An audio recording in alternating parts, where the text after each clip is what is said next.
हरे कृष्णा। आज हम पढ़ेंगे श्रीमद् भगवत गीता के तृतीय अध्याय के 6ठे श्लोक से। अब तक हमने पढ़ा श्रीमद् भगवत गीता के तृतीय अध्याय के 5वें श्लोक तक, जिसमें हमने जाना कि जिसमें हमने जाना कि क्या श्रेष्ठ है, बुद्धि श्रेष्ठ है या कर्म श्रेष्ठ है। हम भगवान की सेवा किस प्रकार करें, अपने नियत कर्म को करते हुए करें या बुद्धि से करें। और आज के इस वीडियो में हम जानेंगे ये 5 जरूरी चीज। पहला, कि जो साधु होने का दिखावा करता है उसकी क्या गति है, अर्थात जो अपने कर्मेंद्रियों को वश में करने का बस दिखावा करता है। अगर वो वश में कर भी लेता है, लेकिन अगर वो मन से इंद्रिय विषय के बारे में चिंतन करते रहता है तो उसकी क्या गति होती है। दूसरा, जो दिखावा नहीं करता, केवल कर्मेंद्रियों को वश में करने का प्रयत्न करता है। जैसे वो वश में करने का प्रयत्न करता है, वो थोड़ा भी दिखावा नहीं करता, वो अपना कार्य को करते रहता है, करते रहते हैं। और अपने इंद्रियों को वश में करने का प्रयत्न करते हैं, भगवान के सेवा करने का प्रयत्न करता है, उसकी क्या गति होती है। तीसरा सवाल, जो कि बहुत महत्वपूर्ण है, कि क्या श्रेष्ठ है, नियत कर्मों को करना या ना करना। चौथा सवाल, नियत कर्मों को किस उद्देश्य से करें, अर्थात अगर हम नियत कर्मों को करें भी तो वो किस उद्देश्य से करें। और पांचवा, यज्ञ करने के क्या क्या लाभ है। ये 5 चीजों को हम आज जानेंगे। किससे? श्रीमद् भगवत गीता के तृतीय अध्याय के 6ठे श्लोक से। मैं आपको बता दूं कि श्रीमद् भगवत गीता के तृतीय अध्याय में आपको कर्मयोग के बारे में सब कुछ पता चलेगा। इस अध्याय का नाम भी कर्मयोगी है, क्योंकि इसमें हम कर्म के बारे में जानेंगे कि कर्म श्रेष्ठ है या बुद्धि श्रेष्ठ है, क्या श्रेष्ठ है। क्योंकि पिछला वीडियो में हमने देखा वही पहला से 5 श्लोकों का अर्थ, कि कितने प्रकार के पुरुष होते हैं, ये सब भी हम समझे। कि कुछ ज्ञान योग द्वारा समझने का प्रयत्न करते हैं, कुछ भक्तिमय सेवा द्वारा भगवान को समझने का प्रयत्न करते हैं, अर्थात कुछ अपनी बुद्धि से भगवान को जानने का प्रयत्न करते हैं, कुछ भगवान से ही भगवान को जानने का प्रयत्न करते हैं। तो चलिए बिना देरी के प्रारंभ करते हैं श्रीमद् भगवत गीता के तृतीय अध्याय के 6ठे श्लोक से पढ़ना। उससे पहले भूमिका में कुछ मंत्र हैं जिनका उच्चारण करना अत्यधिक शुभ होता है, तो चलिए इनका उच्चारण पहले कर लेते हैं। ओम अज्ञानतिमिरान्धस्य ज्ञानाञ्जनशलाकया चक्षुर्नमिलितं येन तस्मै श्रीगुरुवे नमः। श्रीचैतन्यमनोभीष्टं स्थापितं येन भूतले स्वयं रूपः कदा मह्यं ददाति स्वपदान्तिकम्। वन्दे अहं श्रीगुरुः श्रीयुतपदकमलं श्रीगुरुन् वैष्णवांश्च च श्रीरूपं साग्रजातं सहगण रघुनाथनवित्तं तं सजीवं साद्वैतं सावधूतं परिजनसहितं कृष्णचैतन्यदेवं श्रीराधा कृष्णपादान् सहगण ललिता श्रीविशाखान्वितां च। हे कृष्ण करुणा सिंधु दीनबंधु जगतपते गोपेश गोपिका कांत राधा कांत नमस्ते। तप्त कांचन गौरांगी राधे वृंदावनेश्वरी विश्वानुसुते देवी प्रणमामि हरिप्रिये। वाञ्छकल्पतरुभ्यश्च कृपा सिन्धुभ्य एव च पतितानां पावनेभ्यो वैष्णवेभ्यो नमो नमः। श्री कृष्ण चैतन्य प्रभु नित्यानंद श्री अद्वैत गदाधर श्रीवासादि गौर भक्तवृंद। हरे कृष्ण कृष्ण कृष्ण हरे हरे, हरे राम राम राम हरे हरे। अब इसके पश्चात श्रीमद् भगवद गीता के तृतीय अध्याय के 6ठे श्लोक से चलिए पढ़ना प्रारंभ करते हैं।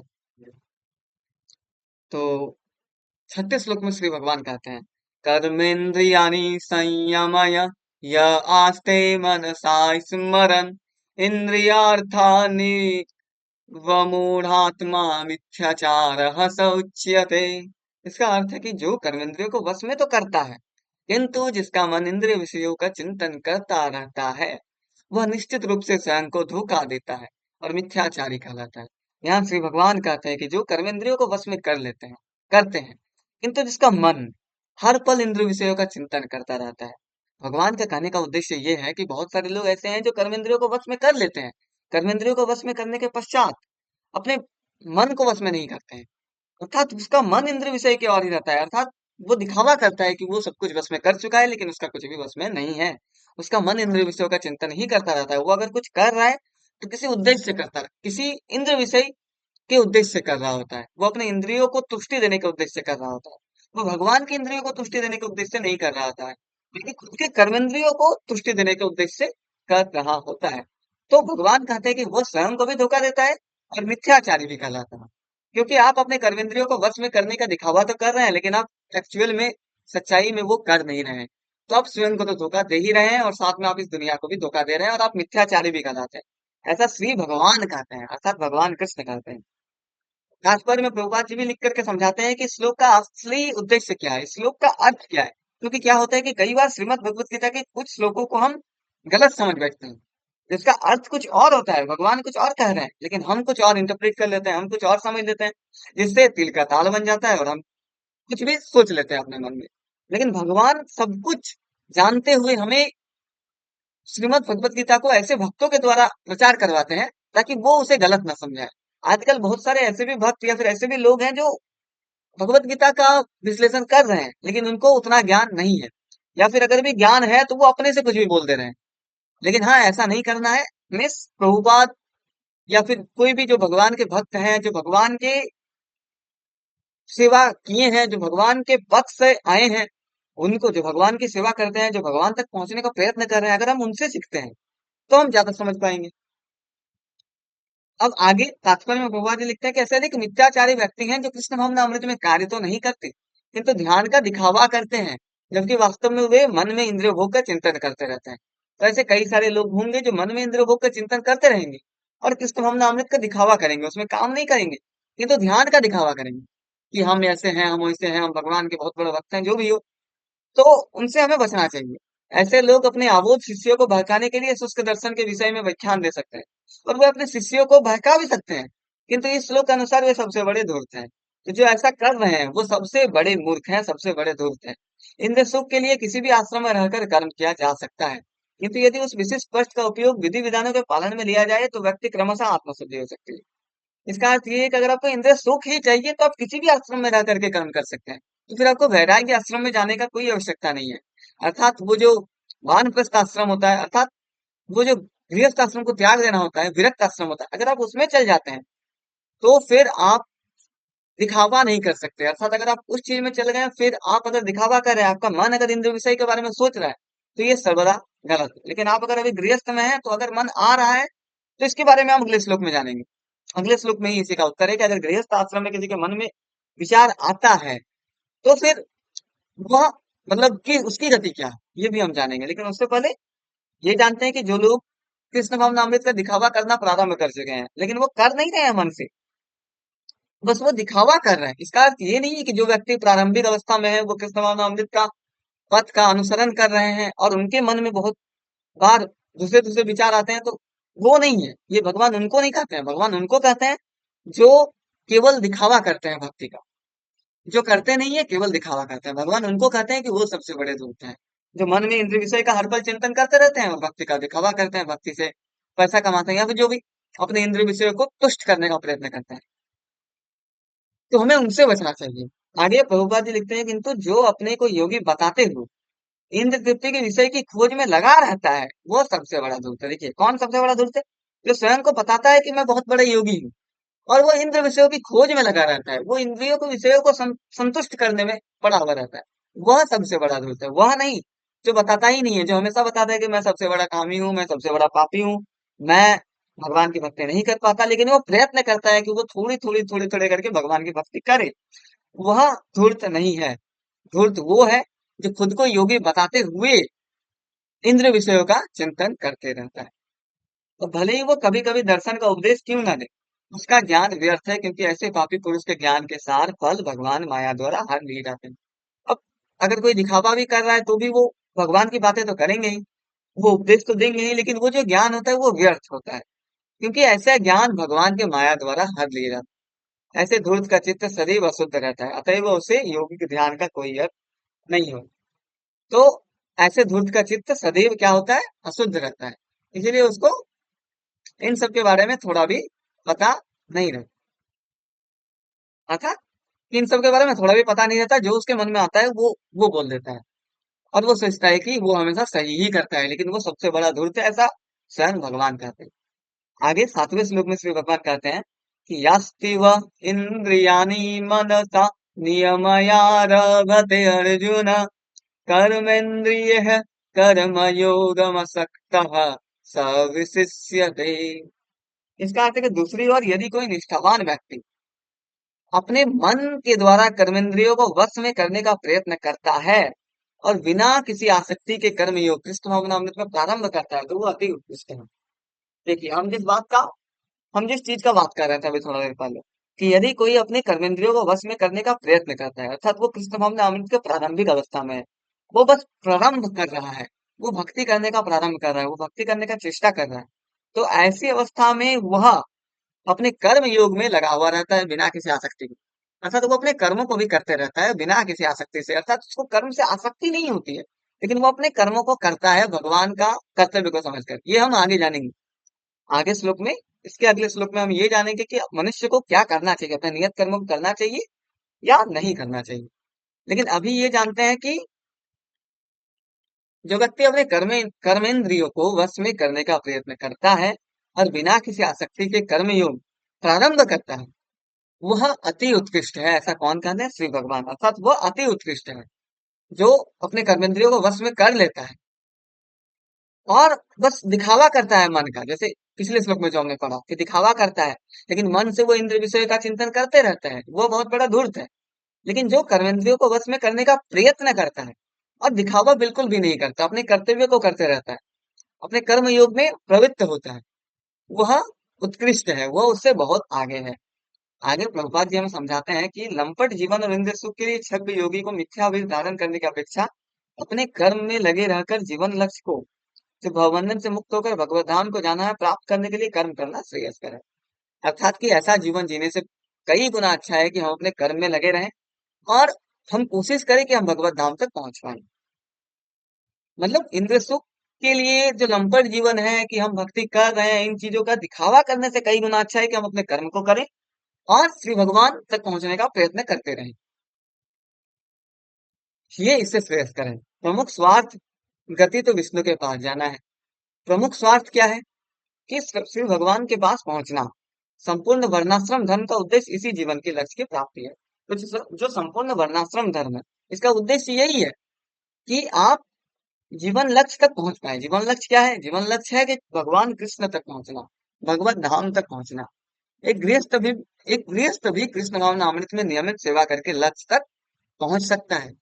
आत्म साक्षात्कार के लिए मनुष्य शास्त्र अनुमोदित संयमित जीवन बिता सकता है और अनासक्त भाव से अपना कार्य करता रह सकता है। तो अगर मनुष्य शास्त्र अनुमोदित संयमित जीवन को बिताते हैं और साथ में ही अपना कर्तव्य को करते रहते हैं अनासक्त भाव से, अर्थात अपने कर्तव्य से आसक्त नहीं रहना है ना, भगवान की कृपा से जो भी मिल जाए उसे स्वीकार अवश्य करना है, लेकिन अपने कर्मों से आसक्त नहीं रहना है, तो वह श्री भगवान तक पहुंच पाएगा। इस प्रकार वह प्रगति कर सकता है।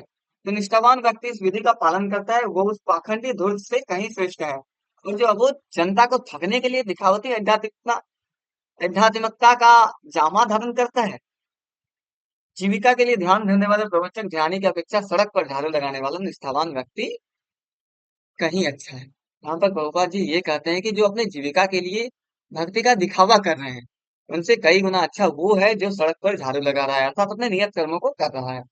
तो जो व्यक्ति झूठी दिखावा करता है कि मैं भगवान का भक्त हूँ और श्री भगवान के भक्तों से पैसा या धन या जो भी हो अपने इंद्रिय विषयों को पूर्ण करते करते रहता है, उससे कई गुना अच्छा है जो व्यक्ति सड़क पर झाड़ू लगा करके मेहनत करके खाता है। अर्थात हमें कभी भी श्री भगवान की भक्ति का दिखावा नहीं करना चाहिए, उससे अपने इंद्रिय की तृप्ति के लिए उपयोग नहीं करना चाहिए, क्योंकि अगर हम उससे अपने इंद्रियों को तृप्ति के लिए उपयोग करने लगेंगे तो हम धूर्त कहलाएंगे, जो भगवान तीसरे अध्याय के 6ठे श्लोक में कहते हैं। लेकिन अगर हम कर्मेंद्रियों को वश में करने का प्रयत्न करेंगे और हम दिखावा नहीं करेंगे, हम केवल अपना कर्म करेंगे निष्ठा से, वो धूर्त नहीं कहलाएगा, वो उत्कृष्ट रहेगा। आगे 8वें श्लोक में श्री भगवान कहते हैं कि नियतं कुरु कर्म त्वं कर्म जयाय हय कर्मणः शरीर यात्रापि च ते न प्रसिद्धेद कर्मणः। अर्थात अपना नियत कर्म करो। श्री भगवान स्वयं कहते हैं कि अपना नियत कर्म करो, क्योंकि कर्म ना करने की अपेक्षा कर्म करना श्रेष्ठ है। कर्म के बिना तो शरीर निर्वाह भी नहीं हो सकता। देखिए यहाँ पे श्री भगवान स्वयं कहते हैं कि अपने नियत कर्मों को करो, क्योंकि कर्म ना करने की अपेक्षा कर्म करना श्रेष्ठ होता है। हमारे तीसरे सवाल का उत्तर क्या श्रेष्ठ है? क्या श्रेष्ठ है, नियत कर्मों को करना या ना करना? तो क्या श्रेष्ठ है? अपने नियत कर्मों को करना, ऐसा श्री भगवान स्वयं कहते हैं। क्योंकि कर्म ना करने की अपेक्षा कर्म करना श्रेष्ठ है। कर्म के बिना तो शरीर निर्वाह भी नहीं हो सकता। हाँ, ये भी सत्य है कि अगर हम कर्म ही नहीं करें तो हम अपने शरीर का निर्वाह कैसे करेंगे? हम अपने शरीर को जिंदा कैसे रखेंगे, बचा करके कैसे रखेंगे? शरीर को निर्वाह करने के लिए हमें कर्म करना ही पड़ता है, हमें अपने कर्तव्य को करना ही पड़ता है। श्री भगवान भी इसका उपदेश हमें देते हैं। श्री भगवान भी कहते हैं कि हम अपना कर्म को करें। श्री भगवान ऐसा कभी नहीं कहते कि हम अपने कर्मों को त्याग कर दें, हम अपने सारे कर्मों का त्याग करके श्री भगवान के शरण में हो जाएंगे, ठीक है। लेकिन भगवान कर्म का त्याग करने नहीं कहते, भगवान धर्म का त्याग करने कहते हैं कि सर्वधर्मान्य परित्यज्य माम एकम शरणम व्रज। सारे धर्मों को छोड़ करके मेरे पास आ जाओ, अर्थात अपने आप को कुछ ये नहीं सोचना है कि मैं इस धर्म का हूँ, मैं उस जाति का हूँ, मैं इस कुल का हूँ, मैं श्री भगवान तक नहीं पहुंच पाऊंगा। आपको सब कुछ छोड़ देना है और श्री भगवान के शरण में आ जाना है, तो फिर वो आपको शरण में ले लेंगे। लेकिन भगवान अपने कर्मों को छोड़ने के लिए नहीं कहते हैं, अपने कर्मों को हमें करते रहना चाहिए। अपने नियत कर्मों को करने के साथ साथ हम श्री भगवान की भक्ति कर सकते हैं। और अगर श्री भगवान की भक्ति ही हमारा कर्म हो गया है, तो फिर उसकी बात ही क्या है। लेकिन हाँ, हम अपने कर्मों को नहीं छोड़ सकते, हम अपने कर्तव्यों को नहीं छोड़ सकते। अपने कर्तव्यों को छोड़ करके भागना सही नहीं है। तो तात्पर्य में प्रभुपाद जी लिखते हैं कि ऐसे अनेक क्षुद्र ज्ञानी हैं जो अपने आप को उच्च कुलीन बताते हैं, तथा ऐसे बड़े बड़े व्यवसायी व्यक्ति हैं जो झूठा झूठा झूठा दिखावा करते हैं कि आध्यात्मिक जीवन में प्रगति करने के लिए उन्होंने सर्वस्व त्याग कर दिया। तो प्रभुपाद जी इतना कहते हैं कि बहुत सारे ऐसे क्षुद्र ज्ञानी दिखेंगे, झूठे ज्ञानी दिखेंगे, ऐसे व्यवसायी दिखेंगे जो ये बताएंगे आपको कि उन्होंने भगवान की सेवा के लिए सब कुछ त्याग कर दिया, आध्यात्मिक जीवन में प्रगति करने के लिए सब कुछ त्याग कर दिया। किंतु श्री कृष्ण यह नहीं चाहते थे कि अर्जुन मिथ्याचारी बने, अपितु वे चाहते थे कि अर्जुन क्षत्रियों के लिए निर्दिष्ट धर्म का पालन करे। अर्जुन गृहस्थ था और एक सेनानायक था, अतः उसके लिए श्रेयस्कर था कि वह उसी रूपों में गृहस्थ क्षत्रिय के लिए निर्दिष्ट धार्मिक कर्तव्यों का पालन करे। ऐसे कार्यों से संसारी मनुष्य का हृदय क्रमशः विमल हो जाता है और वो भौतिक कलमश से मुक्त हो जाता है। तो अगर कोई अपने निर्दिष्ट धार्मिक कर्तव्यों का पालन करता है, जो कि भगवान यहाँ पर कहते हैं, अपने निर्दिष्ट धार्मिक कर्तव्यों का पालन करता है, तो उसका हृदय क्रमशः विमल हो जाता है और वो भौतिक कलमश से मुक्त हो जाता है। देह निर्वाह के लिए किए गए तथाकथित त्याग संन्यास का अनुमोदन न तो भगवान करते हैं न कोई धर्मशास्त्र। तो देह निर्वाह के लिए अगर आप त्याग कर रहे हैं, अगर आप संन्यास ले रहे हैं, मान लीजिए आपका देह निर्वाह नहीं हो रहा है, आप कुछ कर्म नहीं कर पा रहे, तो आप झूठ मूठ का संन्यास का दिखावा कर रहे हैं ताकि मुझे कोई दान करे, मुझे कोई भोजन दे और मैं अपने देह का निर्वाह कर पाऊं। तो ये सर्वदा गलत है और इसका भगवान भी कभी अनुमोदन नहीं करते हैं और ये धर्मशास्त्र से भी विरुद्ध है। आखिर देह निर्वाह के लिए कुछ ना कुछ करना होता है। तो हाँ, अब देह निर्वाह के लिए हमें कुछ ना कुछ तो करना पड़ेगा। भौतिकवादी वासनाओं की शुद्धि के बिना कर्म को मनमाने ढंग से त्याग करना ठीक नहीं। देखिए यहाँ पर प्रभुपाद जी कहते हैं कि वासनाओं की जब तक शुद्धि नहीं हो जाती तब तक हम कर्म का त्याग कर देंगे अपने मन से, ये श्रेष्ठ नहीं है, ये ठीक नहीं है। इस जगत का प्रत्येक व्यक्ति निश्चय ही प्रकृति पर प्रभुत्व जताने के लिए अर्थात इंद्र तृप्ति के लिए मलिन प्रवृत्ति से ग्रस्त है। अब प्रभुपाद जी कहते हैं कि हर मनुष्य इस जगत का अपने इंद्र तृप्ति के लिए मलिन रहता है, मलिन प्रवृत्ति से ग्रस्त रहता है। मतलब इस धरती में जो भी आया है उसकी इंद्रिय विषयों की इच्छा आएगी, और जब इंद्र विषयों की इच्छा आएगी तो वो इंद्र तृप्ति के लिए इंद्र तृप्ति भी करना चाहेगा, तो वो उस प्रवृत्ति में ग्रस्त भी रहेगा। ऐसी दूषित प्रवृत्तियों को शुद्ध करने की आवश्यकता है। तो ऐसी जो दूषित प्रवृत्ति है, इसको शुद्ध करने की आवश्यकता है। नियत कर्मों द्वारा ऐसे किए बिना मनुष्य को चाहिए कि तथाकथित अध्यात्मवादी योगी बनने तथा सारा काम छोड़कर अन्यों पर जीवित रहने का प्रयास ना करे। तो इस श्लोक का केवल केवल इतना अर्थ है कि आप अपने कर्मों को करें, अपने कर्मों को त्याग ना करें। आप अपने शरीर के निर्वाह के लिए झूठी मूठी दिखावा ना करें, झूठ मूठ श्री भगवान का भक्त ना बने। अगर श्री भगवान का भक्त बनना है तो हृदय से बने, फिर दिखावा नहीं। क्योंकि भगवान का जो भक्त बन जाता है वो दिखावा नहीं करता, उसके मन में छल कपट द्वेष दिखावा अहंकार ये सब होता ही नहीं है। ये सब का उसके मन में कोई जगह नहीं होता है और धीरे धीरे उसका मन निर्मल, उसका मन विमल हो जाता है। आगे 9वें श्लोक में श्री भगवान कहते हैं कि यज्ञार्था कर्मणो अन्यत्र लोको अयम कर्म बंधनः तदर्थम कर्म कौन्तेय मुक्त सरंग समाचर। इसका अर्थ है कि श्री विष्णु के लिए यज्ञ रूप में कर्म करना चाहिए, अन्यथा कर्म के द्वारा इस भौतिक जगत में बंधन उत्पन्न होता है। अर्थात अगर हमें कर्म करना चाहिए तो श्री भगवान के लिए भी करना चाहिए, अर्थात श्री विष्णु के लिए यज्ञ रूप में भी कर्म करना चाहिए। नहीं तो फिर इस जगत में क्या होता है, बंधन उत्पन्न होता है। अतः हे कुंती पुत्र, उनकी प्रसन्नता के लिए अपने नियत कर्म करो। तो श्री भगवान आदेश देते हैं कि अपने नियत कर्म किनके लिए करो, श्री विष्णु की प्रसन्नता के लिए करो, श्री भगवान की तुष्टि के लिए करो। इस तरह तुम इस बंधन से सदा मुक्त रहो। अगर आप श्री भगवान की तुष्टि के लिए अपने कर्म को करते हैं तो आप इस बंधन से सर्वदा मुक्त रहेंगे, इस बंधन से सर्वदा मुक्त रहेंगे।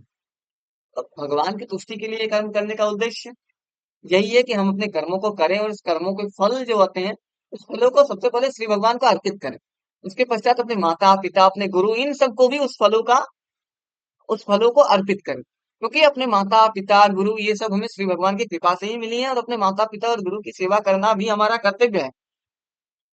हमारा कर्तव्य है। ऐसा नहीं है कि हम उनसे पीछे छोड़ करके भाग जाएं। और साथ ही श्री भगवान की सेवा में भी अपने धन के कुछ हिस्से को लगाया जाए, क्योंकि श्री भगवान की सेवा में अगर हम अपने धन को लगाते हैं तो हम बंधन से मुक्त रहते हैं। तो हमें बहुत सारे पुण्य, हमें बहुत सारे लाभ मिलते हैं।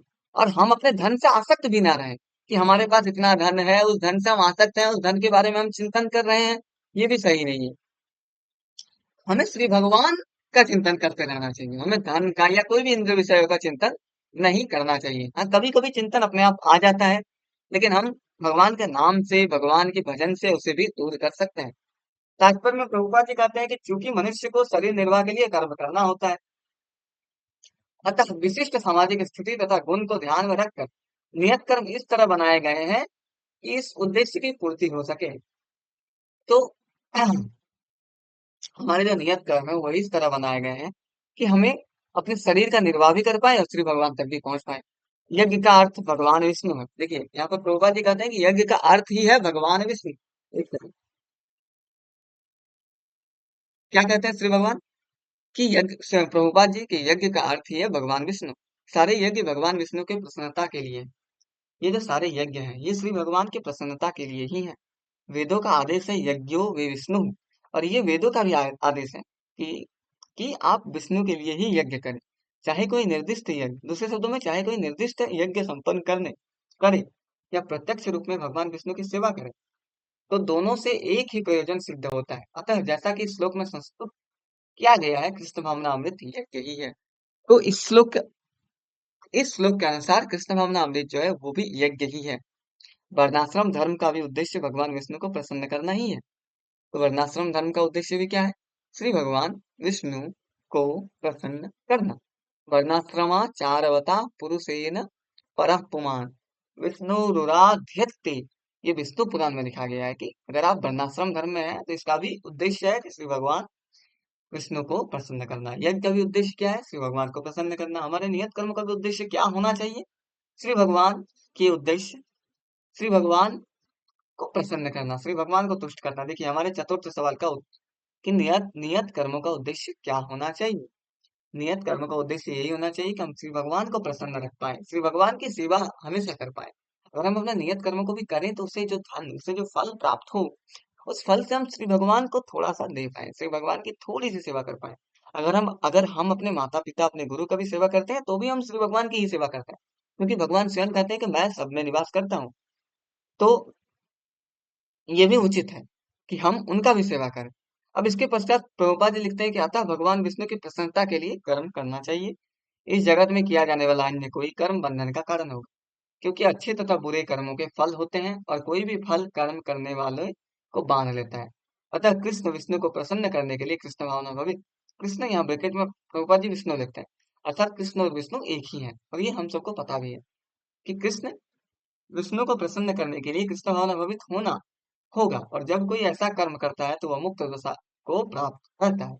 यही महान कर्म कौशल है, और प्रारंभ में इस विधि का अत्यंत कुशल मार्गदर्शन की आवश्यकता होती है। तो कृष्ण भावना अमृत का प्रारंभ में अत्यंत कुशल मार्गदर्शन की आवश्यकता भी होती है। अतः भगवत भक्त के निर्देशन में यह साक्षात भगवान कृष्ण के प्रत्यक्ष आदेश के अंतर्गत जिनके अधीन अर्जुन को कर्म करने का अवसर मिला था, मनुष्य को परिश्रम पूर्वक कर्म करना चाहिए। इंद्रिय तृप्ति के लिए कुछ भी नहीं किया जाना चाहिए, अपितु हर कार्य कृष्ण की प्रसन्नता तुष्टि के लिए होना चाहिए। इस विधि से न केवल बंधन से बचा जा सकता है, अपितु इससे मनुष्य को क्रमशः भगवान की वो प्रेम भक्ति प्राप्त हो सकेगी, जो भगवत धाम को ले जाने वाली है। अर्थात हमें कृष्ण भवना अमृत में रह करके करना चाहिए। हमें अपने कर्मों को श्री भगवान की संतुष्टि, श्री भगवान की तुष्टि के लिए करना चाहिए। 10वें श्लोक में श्री भगवान कहते हैं, सह यज्ञ प्रजा सृष्टवा पुरोवाच प्रजापति अनेन प्रशविष्यध्वमेश वो अस्ति वस्त कामलोक। अर्थात के सृष्टि के प्रारंभ में समस्त प्राणियों के स्वामी जो कि प्रजापति ने विष्णु के लिए यज्ञ सहित मनुष्यों तथा देवताओं की की संततियों को रचा और उनसे कहा कि तुम इस यज्ञ से सुखी रहो, क्योंकि इसके करने से तुम्हें सुख पूर्वक रहने तथा मुक्ति प्राप्त करने के लिए समस्त वांछित वस्तुएं प्राप्त हो सकेंगी। इससे हमें पता चलता है कि यज्ञ का असली उद्देश्य क्या है। हमारे पांचवें और अंतिम इस सेशन के अंतिम प्रश्न का उत्तर कि यज्ञ करने का क्या लाभ है। तो 10वें श्लोक के अर्थ में तात्पर्य में प्रभुपाद जी कहते हैं कि प्राणियों के स्वामी विष्णु द्वारा भौतिक सृष्टि की रचना बद्ध जीवों के लिए भगवत धाम वापस जाने का सुअवसर है। इस सृष्टि के सारे जीव प्रकृति द्वारा बद्ध हैं, क्योंकि उन्होंने श्री भगवान विष्णु या कृष्ण के साथ अपने संबंध को भुला दिया है। वो विष्णु के साथ या कृष्ण के साथ जो संबंध है हमारे, हम सब जीव इसको भुला चुके हैं। इस शाश्वत संबंध को समझने में वैदिक नियम हमारी सहायता के लिए है, जैसा कि भगवत गीता में कहा गया है। और ये जो संबंध है भगवान के साथ हमारा, इसी को जानने के लिए तो वेद, इसी को जानने के लिए तो शास्त्र हैं, इसी को जानने के लिए तो श्रीमद् भगवत गीता है, कि हम ये जान पाए कि श्री भगवान का और हम लोग का संबंध क्या है, हम लोग इस जीवन में क्यों आए हैं, हम लोग का हमारा असली उद्देश्य क्या है। ये सभी तो हम श्रीमद् भगवत गीता में जानेंगे। इसीलिए तो हम श्रीमद् भगवत गीता का अध्ययन कर रहे हैं और आप सभी श्रीमद् भगवत गीता को सुन रहे हैं। भगवान का कथन है कि वेदों का उद्देश्य मुझे समझना है। भगवान कहते हैं कि वेदों का उद्देश्य क्या है, भगवान को समझना, अर्थात उनको समझना। वैदिक स्थितियों में कहा गया है पतिम विश्ववश्यातम ईश्वरम, अतः जीवों के स्वामी प्रजापति भगवान विष्णु है। तो जीवों के स्वामी कौन है, भगवान विष्णु है। प्रजापति कौन है, यहाँ पर जिन सृष्टि के प्रारंभ में समस्त प्राणियों का स्वामी जो प्रजापति ब्रैकेट में प्रभुपाद जी लिखे लिखे हैं, और तात्पर्य में प्रजापति कौन है, प्रजापति भगवान विष्णु ही है, क्योंकि वही सबके स्वामी है। श्रीमद् भागवत में भी श्री सुखदेव गोस्वामी ने भगवान को अनेक रूपों में पति कहा है। वो लिखते हैं कि स्वीय पति यज्ञपति प्रजापति धिरियाम पति लोर्क पति धर्रापति पति गर्ति स्रचांध कब्रिसन सात्वताम प्रसीदताम मे भगवान सताम पति।